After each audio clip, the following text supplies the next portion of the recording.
Hello, welcome. We're on the banks of the River Thames, Hampton Court, lovely hotel nestled by the water. And today's guest, I was looking for a word to sum her up. I would say classy, from Black Books, Green Wing, Love Soup episodes, Friday Night Dinner. It is literally hit after hit after hit. Then you add her theatre stuff, and then you add the fact that she's just a good egg.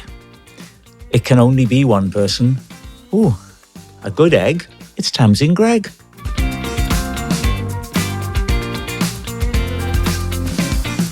And there she is. How lovely to see you. Where do we find you? I'm in northwest London, at home, in the house that we have been in for 17 good English years. You've also been married since 1997, and it all comes back to the thing I said about you in my introduction. You emanate class. What I loved just then was you said you emanate class, and then you pushed your glasses up like this. I wasn't trying to give you the middle finger. I really wasn't. It wasn't a subliminal message. That's funny. Which was a really nice touch, that you could be a spy or something. So I'll say to friends, I did Tamsin the other day on my podcast thing, and of course I had to butter her up. But what she probably didn't realise, what I told her she was really classy, and then I very subtly gave her the middle finger. She had no idea. She had no idea whatsoever. She also had no idea about the fact that you used the phrase "I did Tamsin Greig" the other day on my podcast. Look, there is no jury in the land that would say anything other than Brydon was well-intentioned and he was merely using the common vernacular of the podcast world. Let's remind ourselves of our history. Let's start with one of the most recent meetings, and then we'll go back to the first meeting, both of which are etched on my mind. Where was our most recent meeting, Tamsin Greig? Wow, this is awkward.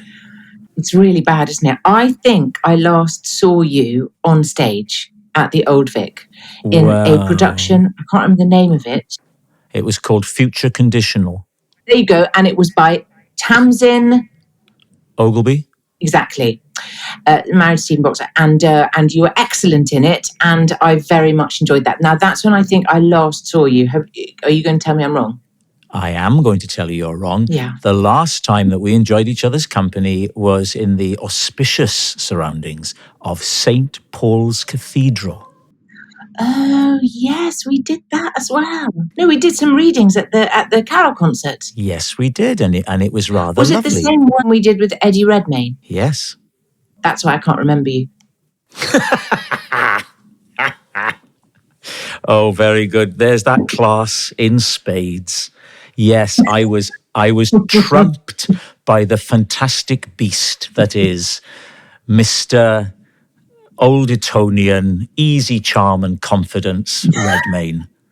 I mean, how can a boy from Port Talbot compete when Eddie Redmayne is there being polite and Oscar-winning? I tried to think about the first time we met, and I think I know when it was. Do you? I think it was when you came to do an episode of Black Books. Yeah. Oh, you're nodding. Oh, I thought you were going to say, no, I win again because I remember better. No, it was in about 2001, I think, and it was an episode of Black Books where your character came for a job and she didn't know what it was she was doing, and I think I was called Nugent, and I think I shouted at you a lot. Don't tell me. I remember the name because it was a brilliant name, and you were absolutely fantastic. His name was Nugent. Yeah, I did just tell you that. Now, are you pretending you didn't hear it and you've remembered it, or did you genuinely not hear it? No. Because what happened is, when I talk, you cut out, and I started talking when you started talking so that I could cut you out. That's what I do generally in life. I just start talking to stop people. Other people are, okay. And it doesn't, maybe you can edit that so that I do sound like I remember the name. Okay. You remember that? I've watched that back and I think, and I'm not fishing here, but I genuinely think, oh God, Rob, you're out of your depth. You know, I think I'm doing too much and you're being all lovely and just right.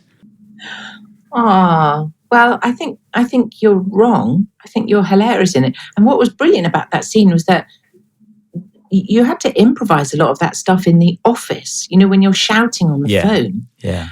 And they just said action, and you just came up with all this stuff. And we were all standing on the other side of the window going, because of all this stuff that was just coming out of your head, which was Really? absolutely hilarious and terrifying, which is a heady mix. But I find that kind of work, if they say improvise, I'm pretty much happier than if they'd said learn this speech. How are you with that sort of thing? I'm pretty good at learning other people's lines because I think what writers do is magical. I don't really know how they come up with what they come up with. I love that relationship of trust where a writer delivers you stuff which you don't know where it's come from, and then you learn it, and then it becomes something completely other as you embody it. I worked with David Renwick on a couple of series. David Renwick wrote One Foot in the Grave, and then he wrote this show called Love Suit, which I was in, and he writes well, the thing is ...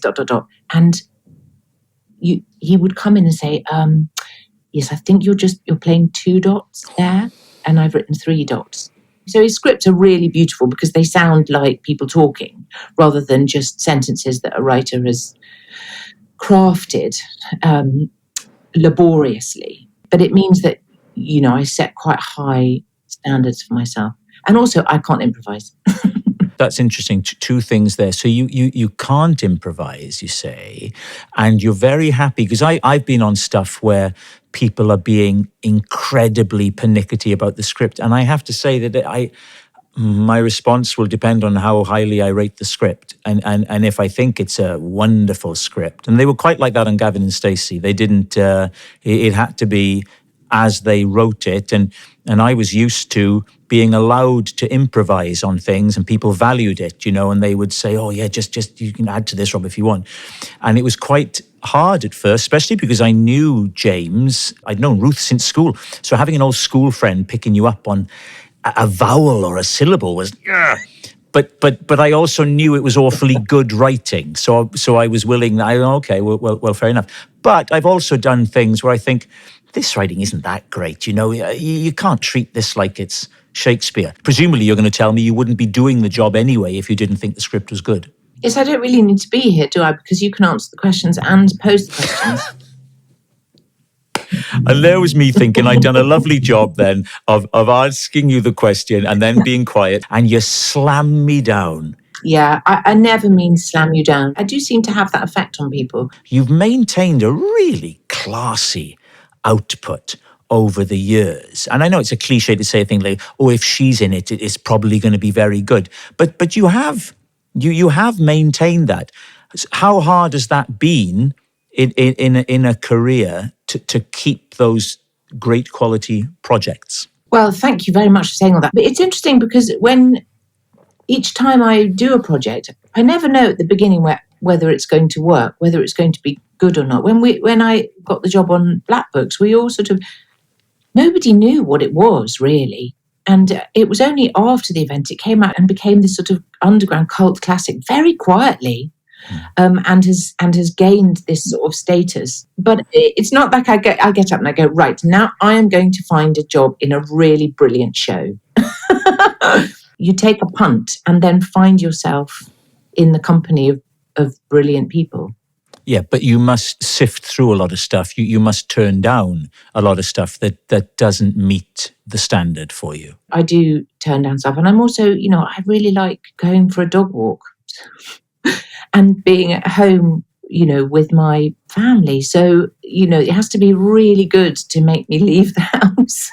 My observation that as an actor gets a little older, some of the appeal of the life, more than the work perhaps, fades away. You become less enamored with being in a trailer in a field at 6 o'clock in the morning and what have you, and being away from home. And I often find that a lot of actors, myself included, like to do perhaps more immediate work as they get older. You see a lot of them drifting towards presenting things where you have a little more autonomy. Is there any of that in you? I will always, I think, only be an actor, not a presenter or a creative on something. I think that's what I do well. I like to be in the comfort zone of what I know I can deliver. Yeah. That saying, I will then also find myself in a West End musical, never having sung before, thinking, how did this happen? This is not my comfort zone. How did that work? Well, it was really, really hard. It was an adaptation of an Almodovar film called Women on the Verge of a Nervous Breakdown. And they'd done it on Broadway and wanted to do a completely different version of it in London, with actors who could sing. So I made it very clear that I was an actor. And they just kept putting me with various different MDs and composers. And, at every point me going, so you're going to say I can't do it, right? And they go, no, you probably can. I say, well, the standard would be very low. So I spent 2 years learning to sing. It's the hardest thing I've ever done. I sang 9 songs, some of them on my own, and dancing, and running up and down a spiral staircase. And I was never off stage. It was really, really hard. I wanted to talk to you about this, Tamsin, because I saw that you did drama and theatre arts at the University of Birmingham, right? And I've written down here, try for RADA, ? Because I tried for RADA, I failed, I tried for Central, I failed. So did you do the audition and they said no? I got recalls for 5 drama schools one year and 5 drama schools the next year.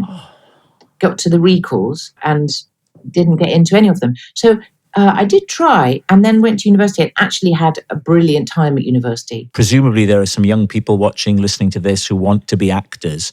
And it's just so, I think, encouraging to hear that you, of all people, 2 years in a row. All credit to you for not giving up. The thought of you going just to 5 of them in the 1 year, and then presumably you gain some life experience, you try again. Well, in the script, that's when you're meant to get it, and they turn you down again. It's quite, there's a part of it that's heartbreaking. Yeah. Yes, he's looking, yes, it's heartbreaking. Why did you carry on? But it's like Einstein says, it's the getting up again. You fall down 7 times, but the really interesting part is the 8th time you get up. That's the interesting part of the story. I wonder if it's because while these things are happening to us, we're just looking ahead. We're just looking forward. And when we're thinking the next door is going to open, I've just got to go a little bit further. That's a very lovely, positive, life-affirming way of looking at it. I think I didn't really have any other ideas about what I could do. Yeah. The 2 things that got me through school, that got me through like double chemistry on a Thursday afternoon, was the thought of after school rehearsing for a play, or after school trampolining club. Now, there was probably something in me that was saying your trampolining days are numbered if you're going to have children. But also that feeling of, we all have something in us that makes us feel alive, where you go, this is it, where I feel, yeah, this is it. Yeah. And often we don't know what that is. It's just a feeling, it's a sense. And that's what it felt like for me when I was doing school plays, going, this is it. I just feel like I'm at home. I want to talk about episodes with our friend Stephen Mangan, who you'd already worked with on Green Wing. Julia Davis and I gave him one of his first jobs. He appeared in an episode of Human Remains, and he's never been sufficiently grateful, I have to say. A little more gratitude wouldn't go amiss. How enjoyable was episodes, and to what extent did you... famously, you had these scenes set in Los Angeles that you actually filmed around Surrey. Is that right? It was all filmed here. And in the first series, we didn't go to LA at all. It was all wraparound green screen. It was unbelievable. But then after that, in the the 2, 3, 4, and 5 seasons, we would go for a couple of weeks or more. And film a lot of exterior stuff. And so all of the hiking scenes that I did with Kathleen Rose Perkins, who plays Carol from the network, where she minces along, and those brilliant scenes in the Beverly Hills, those were done out there, and those were completely joyful. That made that show for me. Look, on that note, thank you. I hope that it won't be too long before we're at the pulpit giving a reading at Christmas with the smell of Christmas in the air. The smell of Eddie Redmayne. As long as Eddie Redmayne's there, yes, all right, I understand, yes. Tamsin, thank you. I'm a huge admirer. Is a better word than fan, because I admire you. So thanks for taking the time to do this. Really appreciate it. It's mutual. Thank you, Rob Brydon.